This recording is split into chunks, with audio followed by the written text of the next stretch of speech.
Tyler writes, hey guys, I was interested to hear you talking about how Everest had been such a success on its opening weekend due to its revenue per screen calculation. My question is, are there any films in recent times that have not been a blockbuster but has a brilliant revenue per screen record? Thanks, guys. Well, there's been a ton because, my favorite movie of last year was Birdman.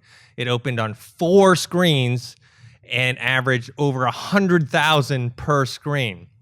So the thing is you can't look at something like that and go, okay, man, this is going to be a huge, huge blockbuster. It's actually because of how limited it is, and there's a certain select group of people that really, really want to see it.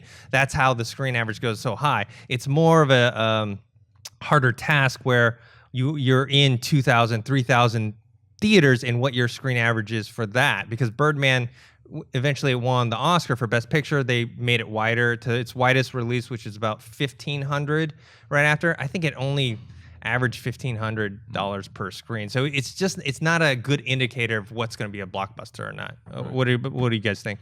No, I don't think it's an indicator at all. But it absolutely does. I mean, I think sometimes it's a filling out process for the production companies, like Everest, for example. Like you put it out and limited. I think that had Everest not performed as well as it did, I don't think you see the expansion in theaters for sure. So it's a testing ground, but it doesn't necessarily mean that it'll show up in the numbers when it does expand. Mm-hmm. Yeah, I remember when I was in college, the movie that came out that I really wanted to see was Pan's Labyrinth.